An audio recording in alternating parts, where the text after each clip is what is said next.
hoy referida a la unidad temática número 5 y que tiene que ver con la industria como temática general, una unidad que la vamos a ver en muchas partes. El texto que acompaña a nuestra etapa tiene que ver con un gran historiador argentino, José Luis Romero, que tiene un gran libro que se llama, gran no por su tamaño, que es bastante pequeño, sino grande por su contenido, que se llama La cultura occidental, en donde explica cuáles son las bases de nuestra civilización. Y si hay un hecho histórico que representa en gran medida a nuestra civilización occidental es justamente el de las grandes exposiciones.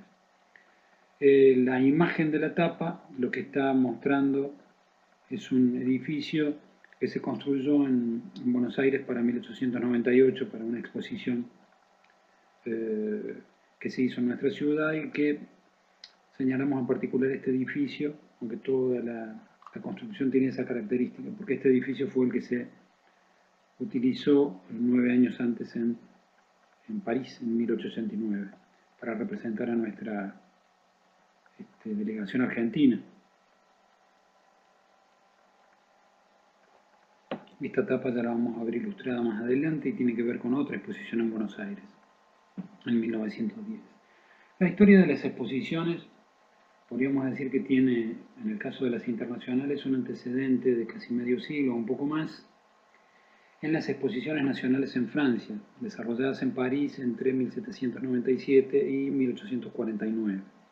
Allí tenían solo un carácter nacional y el objetivo era justamente el mismo que el de las internacionales, que fueron copiados luego por todo el resto de los países a partir de lo que hizo Inglaterra en 1851, pero el objetivo de los franceses era promover su propia industria. Como les decía, los ingleses lo ven con muy buenos ojos y copian en 1851 y hacen una exposición pero de carácter internacional, con la participación de la mayor cantidad de países, fundamentalmente los industrializados. Lo que Inglaterra quería era compartir experiencias, quizás con el secreto orgullo de poder mostrarse como la potencia más importante del mundo, cuando en realidad terminaron siendo desplazados en gran medida por los norteamericanos que ya venían trabajando con producciones muy interesantes a partir de lo que era, por ejemplo, la máquina Singer o el revólver Colt. Lo que se ve allí es el Palacio de Cristal. En 1871 se hizo en nuestra Córdoba una exposición de carácter nacional, pero con participación internacional. En 1889, celebrando el centenario de la toma de la Bastilla, París hace una de las exposiciones más icónicas, fundamentalmente por el valor de su torre. En 1900 repite París para celebrar el cambio de siglo al año siguiente. En St. Louis, en Norteamérica, en Estados Unidos, se hace una muy importante en 1904 por lo que tiene que ver con la aparición del movimiento Art Nouveau, del modernismo a nivel internacional. En 1910, con el centenario de nuestra revolución, se hace una gran exposición en Buenos Aires, de transportes fundamentalmente.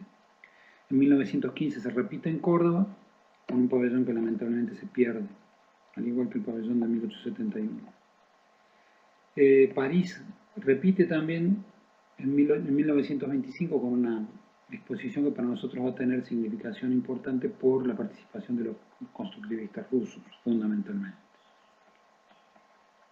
Como les decíamos, en 1851, a partir de la gestión de Henry Cole, un amigo del príncipe Alberto, visionario verdaderamente del papel del diseño, de hecho él funda para la época no solo una escuela de diseño, de Royal School of Art, una escuela de arte aplicado, sino un jornal, digamos, un journal, un periódico, The Journal of Design.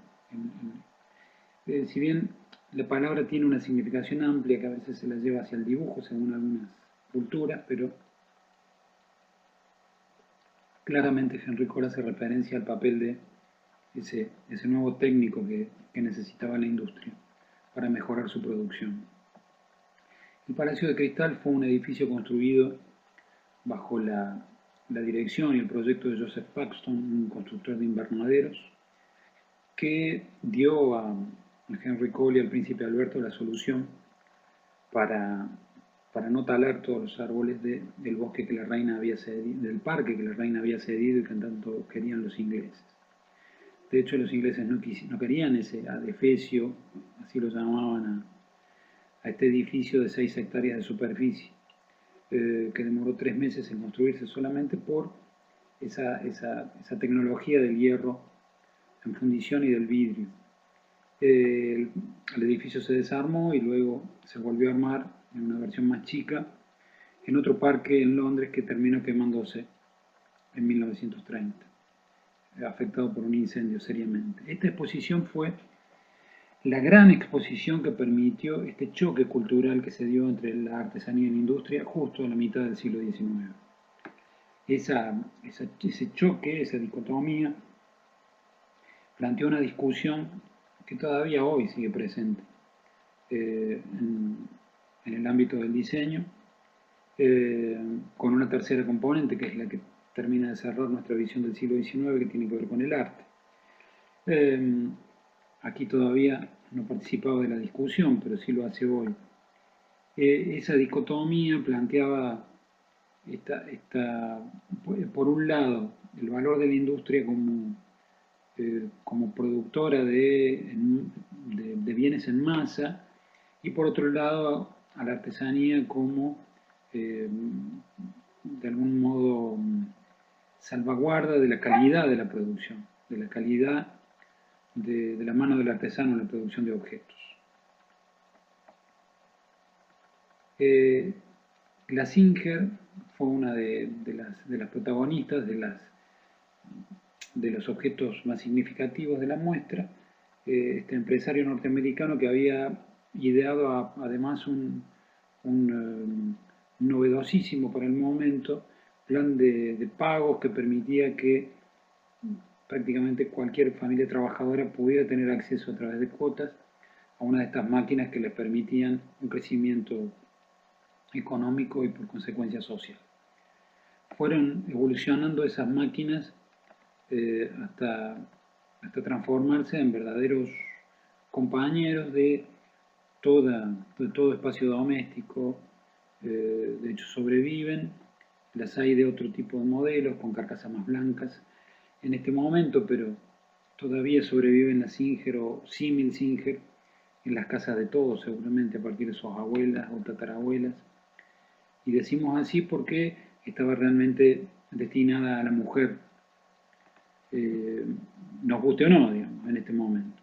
De hecho, en esta línea de montaje y de prueba de calidad, de control de calidad en una fábrica de máquinas de coser en Francia, se ve claramente la posición de los varones sobre la izquierda en la línea de montaje final y la posición de las mujeres a la derecha en lo que sería la línea de prueba de control de calidad. En Córdoba, en 1871, bajo la presidencia de Sarmiento, que era una persona muy inquieta en cuanto a los avances internacionales, Sarmiento ya había viajado mucho para cuando llegó a la presidencia en 1868.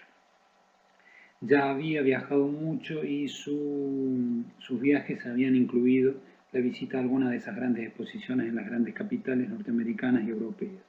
Él quiso reproducir lo mismo con los recursos en Argentina, no se pudo más que una exposición mucho más modesta, pero que fue significativa para nuestra Córdoba. Este es el palacio que se montó en la zona de lo que hoy es el Paseo Sobremonte o el edificio de Tribunales 1.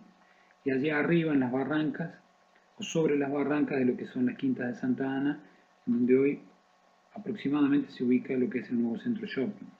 En el interior del palacio estaban todos los stands de las provincias y de algunos países comercialmente amigos de Argentina, como los Estados Unidos, Francia, Inglaterra, Italia, que marcaban una clara diferencia de la producción de esos países con la de nuestras provincias. Cada provincia estaba representada, pero no por mucho más que algunos frascos de dulce, de escabeche o algunos ponchos, algunos textiles. Algo de platería y algún otro tipo de artesanía, pero no mucho más.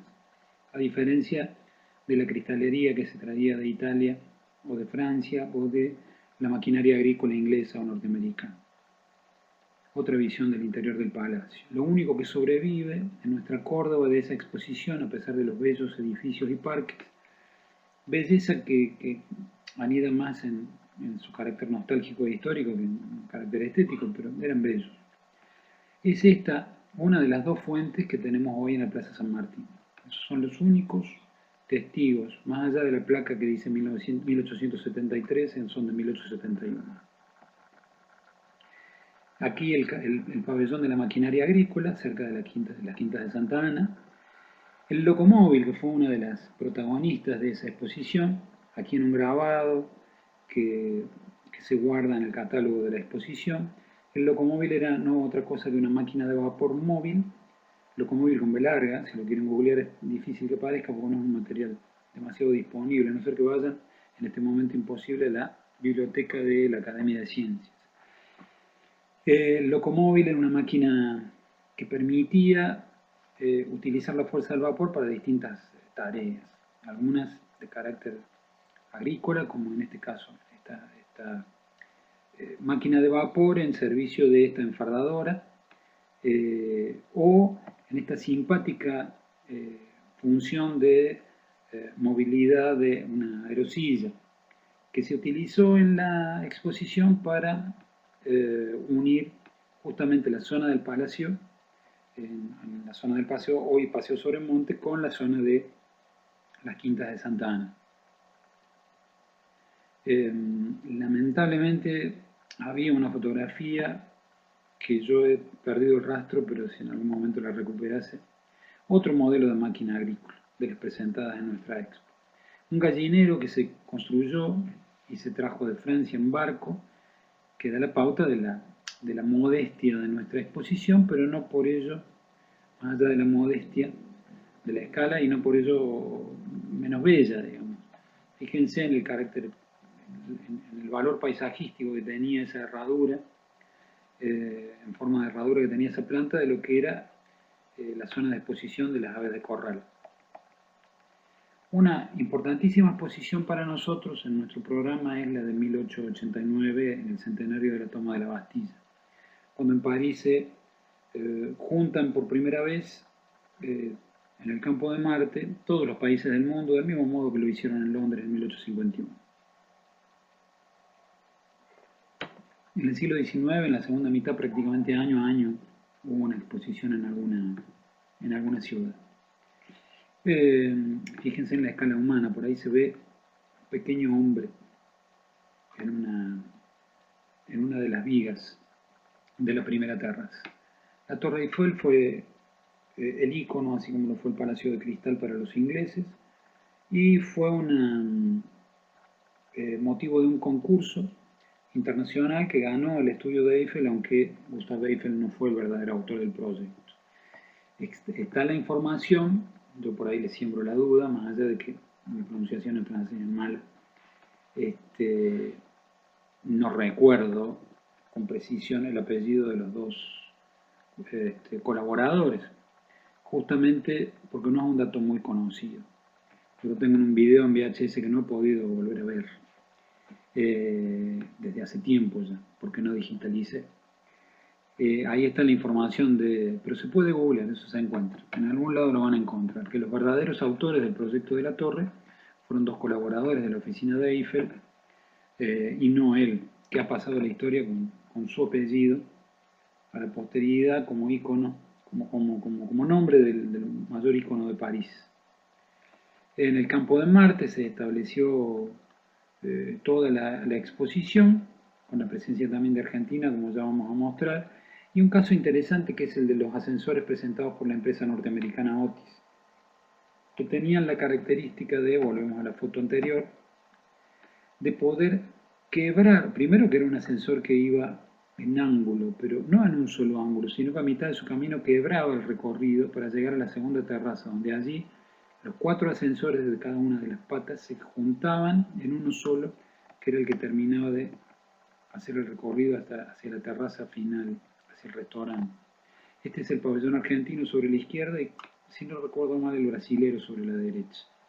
Argentina presentó muy poca producción, algunas ventanas, alguna o algún, digamos, vajilla, perdón, en platería, pero el verdadero orgullo de Argentina fue presentar una serie de datos estadísticos y fotografías de el alto grado de alfabetización que se había conseguido a la fecha, a partir de las gestiones de Sarmiento, Avellaneda, en las presidencias, como obra y como gestión política. 1900 fue otra gran exposición de París en donde se presentaron innumerable cantidad de avances científicos. Algunos de los más importantes que podemos mostrar es, por ejemplo, la fotografía estereoscópica, que de hecho reproduce como vemos naturalmente. Nosotros vemos estereoscópicamente la realidad, porque tenemos dos ojos. De hecho, el cálculo de distancia lo hace el cerebro a partir del punto en donde se juntan las líneas de visión de cada uno de nuestros ojos. Nosotros no vemos paralelamente, vemos con algún tipo de estrabismo natural que nos permite el cálculo de la distancia. Otros avances, como lo que podría ser un antecedente aquí a la izquierda de las actuales Bobcats, verdaderamente un peligro moverse al lado de esto, porque una bajísima estabilidad, una prácticamente diminuta base de sustentación, un centro de gravedad muy alto para el peso que manejaban. Y una belleza realmente, firmada por Edison, pero vaya a saber si era realmente de él, pero sí de su empresa, las aceras móviles, que eran unas cintas de madera que permitían la circulación por todo el recorrido del campo de Marte. Hay algunos videos por ahí que pueden googlear. Buenos Aires en 1910, en la exposición de ferrocarriles y transportes, reconstruyó luego de, el edificio este se reconstruyó, como mostrábamos en la etapa, en 1898. Quedó ahí en la zona de lo que hoy es la Plaza San Martín, la zona de de Recoleta, frente a Retiro, pero quedó ahí en ese parque y ese edificio quedó para lo que era la exposición de 1910 de los transportes. Aquí la porteña, una locomotora señera en lo que era en lo que fue el desarrollo del ferrocarril en Argentina, y lo que se ve de fondo es parte de, en realidad la porteña esta que estamos mostrando no es la porteña original que fue la locomotora señera de ese naciente ferrocarril durante las décadas del 50 y 60 en Argentina, sino un homenaje de los alemanes a esta exposición, con una locomotora que bautizaron así, en función de la ciudad de Buenos Aires, sede de la ciudad del puerto, sede de esta exposición. No solo fueron vehículos terrestres y trenes, sino también los famosos globos de la empresa francesa Montgolfier, y de algunas otras. Hay un vínculo muy estrecho de este tipo de objetos con aventureros argentinos de una juventud de muy buena posición social que tenían como la inquietud y el desafío de desarrollar estas nuevas técnicas en su propio país. Uno de ellos fue Jorge Newbery, también su hermano Eduardo, el ingeniero Anasagasti, y una serie de jóvenes argentinos que realmente fueron hasta temerarios. De hecho, Jorge Newbery perdió la vida en un intento por el cruce de los Andes en avión, si mal no recuerdo, 1914, si mal no recuerdo. Sí, muy poco tiempo después de esto.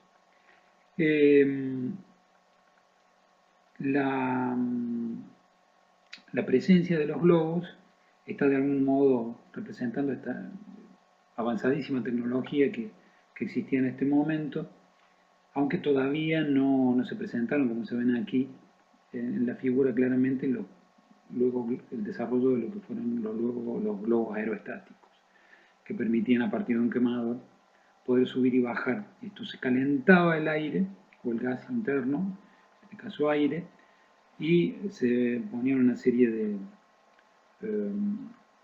lastres en el globo con peso, que permitían de ese modo empezar a subir y bajar hasta que definitivamente se enfriaba ese aire y el globo empezaba a bajar lentamente en función de ese enfriamiento. La tienda Gatti Chávez, una tienda que representa lo que fueron las grandes superficies en su momento en Argentina. De hecho, yo visitaba de chico, mi madre me llevaba en Buenos Aires a comprar los guardapolvos antes de empezar el periodo escolar. Yo les recomendaba en el Instagram de la materia una serie que se llama Mr. Selfridge, que es un norteamericano que de Chicago quiere llevar las grandes superficies comerciales a Londres. Bueno, eso también pasó en Buenos Aires, con algunas firmas, en este caso, una asociación de un inglés con un español. Por eso este extraño nombre que en la jerga popular se unían las tres palabras y se le decía Gatti Chávez directamente. Muy conocida, una tienda muy conocida, quizás para algunos de ustedes, fundamentalmente si tienen algún pariente grande, abuelos o padres grandes que hayan tenido experiencia en Buenos Aires, van a recordar esa tienda. De hecho, en Córdoba también la hubo algunas sucursales, no tan grandes, no de grandes superficies. Lo mismo que Harrods, por ejemplo, una tienda inglesa que se montó en Buenos Aires. Y en este caso, la empresa de Oscar Schneid, espero pronunciarlo bien, que tenía que ver con la producción de vajilla, la producción cerámica. Bueno, gente, hemos recorrido algunos de los ejemplos de las grandes exposiciones, tanto a nivel internacional como en nuestro país. Mostramos acá alguna de la bibliografía que nosotros hemos consultado y que no está lamentablemente disponible en biblioteca. Fundamentalmente recomendamos, de ser posible, el libro de la historia del progreso argentino o algunas publicaciones de los bicentenarios en donde suelen incluirse estos datos de exposiciones, lo mismo que el libro de Telasco García Castellano de la influencia de Sarmiento en Córdoba, que es una producción editorial local donde se ve la exposición de Córdoba. En cuanto a las exposiciones internacionales, tanto el Paidón en su edición de pioneros o el diseño industrial de la A a la Z.